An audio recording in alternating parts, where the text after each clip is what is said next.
Hello বন্ধুরা, welcome to my channel. আমি রনিতা। খাঁচা যখন চেনা, আকাশ তখন অচেনা। জীবন বদলানোর মহামন্ত্র আজকের দিনে দাঁড়িয়ে আমাদের সবার জীবন যেন একটা চেনা ছকে বাঁধা পড়ে গেছে। সকালের অ্যালার্ম থেকে শুরু করে রাতের ক্লান্তি, সবটাই একটা অন্তহীন চক্রের মতো। আমরা সবাই ছুটছি, কেউ জীবিকার টানে, কেউ সাফল্যের খোঁজে, আবার কেউ শুধু টিকে থাকার লড়াইয়ে। কিন্তু এই ছুটে চলার মাঝে আমরা কখনো কি থামি? কখনো কি নিজেকে প্রশ্ন করি, আমি কি সত্যি বাঁচছি নাকি শুধু দিন পার করছি? আমরা কাজের মধ্যে এতটাই আবদ্ধ হয়ে পড়েছি যে নিজেদের লাইফ চেঞ্জ বা জীবন পরিবর্তন করার কথা ভাববারও সময় পাচ্ছি না। অথচ ভেতরের একটা কণ্ঠ প্রতিনিয়ত বলছে, আমি এর চেয়ে অনেক ভালো কিছুর যোগ্য। কিন্তু পরক্ষণে কাজের ব্যস্ততা আর দায়িত্বের পাহাড় সেই কণ্ঠটাকে চেপে ধরে। আমরা হারিয়ে ফেলছি আমাদের মানসিক শান্তি, আমাদের শখ, আমাদের পরিবারকে দেওয়ার মতো অমূল্য কিছু সময় এবং সর্বোপরি নিজেকে। কেন আমরা এই চক্রে আটকে আছি? জীবন পরিবর্তন করতে না পারার সবচেয়ে বড় কারণ হলো কমফর্ট জোন এবং একঘেয়েমি অভ্যাস। অভ্যাসের দা এক অভ্যাসের দাসত্ব। আমরা যে রুটিনে অভ্যস্ত হয়ে যাই, তা যতই ক্লান্তিকর হোক না কেন, সেটা আমাদের একটা মিথ্যে নিরাপত্তার অনুভূতি দেয়। নতুন কিছু করতে গেলে যে ঝুঁকি বা পরিশ্রমের প্রয়োজন, আমাদের ক্লান্ত মস্তিষ্ক তা নিতে ভয় পায়। ২. ভবিষ্যতের অতিরিক্ত চিন্তা। বর্তমানের আনন্দকে বিসর্জন দিয়ে আমরা এমন এক ভবিষ্যতের পেছনে ছুটছি যার কোনো নিশ্চয়তাই নেই। সময় নেই, এই অজুহাত। আসলে সময় সবার জন্যই সমান, সেই ২৪ ঘন্টা। আসল সমস্যা হলো সময়ের অভাব নয়, সমস্যা হলো প্রায়োরিটি ঠিক করতে না পারা। জীবন পরিবর্তনের আসল উপায়, কিভাবে ভাঙবেন এই চক্র? ব্যস্ততার মাঝেও যদি আপনি নিজের জীবনকে পুনর্গঠন করতে চান, তবে আজ থেকে, এখন থেকে, এই মুহূর্ত থেকেই এই পদক্ষেপগুলি নেওয়া শুরু করুন। না হলে ক্ষতি কিন্তু আপনারই হবে। ১. মাইক্রো স্টেপ বা ছোট পদক্ষেপের শক্তি। একদিনে পুরো জীবন বদলে ফেলা সম্ভব নয়। আপনি যদি প্রতিদিন নিজের জন্য মাত্র ৩০ মিনিট সময় বের করতে পারেন, তবে বছরে সেটা ১৮০ ঘন্টারও বেশি সময় হয়ে দাঁড়ায়। এই আধ ঘন্টার সময় শুধু আপনার, যেখানে আপনি আপনার পছন্দের কোনো কাজ করবেন, নতুন কোনো স্কিল শিখবেন বা নিজের ভবিষ্যৎ পরিকল্পনা সাজাবেন। ২. কাজের মাঝে না বলতে শেখা। সব কাজ আপনাকে একাই করতে হবে, এই মানসিকতা থেকে বের হয়ে আসুন। কর্মক্ষেত্রে বা ব্যক্তিগত জীবনে যা আপনার মূল লক্ষ্যের সঙ্গে মিল খায় না, সেখানে ভদ্রভাবে না বলতে শিখুন।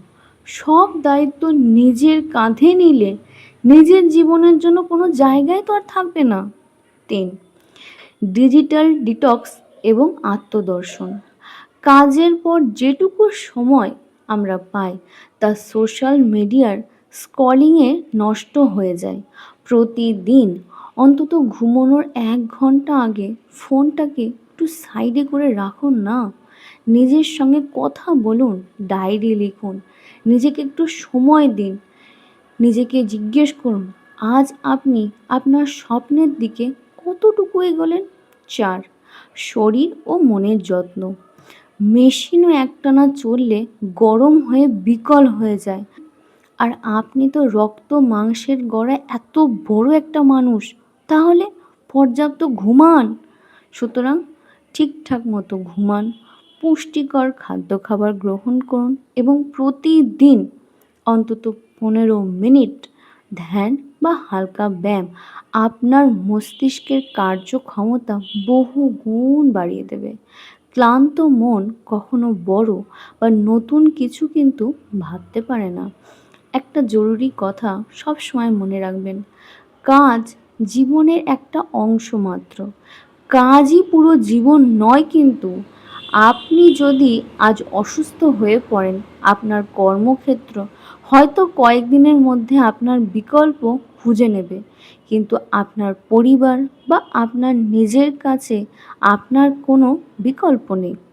ব্যস্ততা থাকবে, কিন্তু তার মাঝেই আপনাকে নিজের ভেতরের আলোটাকে বাঁচিয়ে রাখতে হবে। জীবন বদলানোর জন্য কোনো সঠিক সময়ের অপেক্ষা করবেন না। সেই সঠিক সময়টা হলো আজ এবং এখনই। নিজের জন্য বাঁচুন, নিজের স্বপ্নের জন্য ছোট হলেও একটা পদক্ষেপ আজই নিন, কারণ দিনের শেষে এই জীবনের গল্পটা আপনার নিজের। আপ- আর এর লেখকও আপনি নিজেই। ভাঙুন এই ব্যস্ততার শিকল, ডানা মেলে আপনার স্বপ্নের আকাশে উড়ে যান। নিজেকে একটু সময় দিন। নিজের ভালো থাকা, নিজের সুস্থ থাকাটাকে আপনাকেই তো দেখতে হবে। আপনি যদি অসুস্থ হয়ে পড়েন, আপনার মনের যদি কোনো রোগ হয়, আপনার মনে যদি কোনো সমস্যা আসে, সেইগুলোর সমাধান কি পাশের বাড়ির লোক করবে? নিশ্চয় না, আপনাকেই করতে হবে। সুতরাং আমার ভালো থাকা, আমার সুস্থ থাকা, আমার নিজের সঙ্গে একটু টাইম স্পেন্ড করা, এগুলো তো আমাকেই করতে হবে। সুতরাং ব্যস্ততা অবশ্যই আছে, কর্মব্যস্ততার মধ্যে আমাদের জীবন চলছে, চলবে, এটাও স্বাভাবিক। কিন্তু তার পাশাপাশি নিজেকেও সময় দেওয়াটা ভীষণ দরকার, ভীষণ প্রয়োজন। কারণ একটা যন্ত্র কিংবা একটা রোবট, সেও কিন্তু সারাক্ষণ কাজ করতে পারে না, তারও কিন্তু বিশ্রামের প্রয়োজন হয়। আর আমরা তো একটা মানুষ, তা আমাদের কি বিশ্রামের প্রয়োজন হয় না? সারাক্ষণ এই কর্মব্যস্ততার মধ্যে ছুটতে ছুটতে আমরা কোথাও যেন নিজেকেই হারিয়ে ফেলি, নিজের যে অস্তিত্ব সেটাই ভুলে যাই। সুতরাং সবই দরকার, জীবনে সব কিছুরই প্রয়োজন, কিন্তু সবার আগে দরকার ব্যালেন্স। আমরা যদি জীবনের সমস্ত কিছুকে একটা ব্যালেন্স বা একটা চার্টের মধ্যে নিয়ে আসি, তাহলে কিন্তু সবটাই সুন্দরভাবে চলে, সবটাই কিন্তু ঠিকঠাক হয়, কোনো কিছুরই কোনো প্রবলেম হয় না। তো এটাই বলার কথা, মানে এটাই বলতে চাইছি যে সবই করো, সবই প্রয়োজন, কিন্তু পাশাপাশি নিজেকেও সময় দেওয়া দরকার। নিজের আশপাশের মানুষজনদেরও সময় দাও, নিজের পরিবারকেও সময় দাও, পাশাপাশি নিজেকেও সময় দাও, কারণ জীবনটা তোমার। আজকের ভিডিওটা এই পর্যন্তই। তোমাদের আজকের এই ভিডিও কেমন লাগলো জানাবে আমাকে। আর যদি ভিডিও ভালো লেগে থাকে তাহলে আমার চ্যানেল সাবস্ক্রাইব করবে, লাইক, শেয়ার আর কমেন্ট করতে ভুলবে না।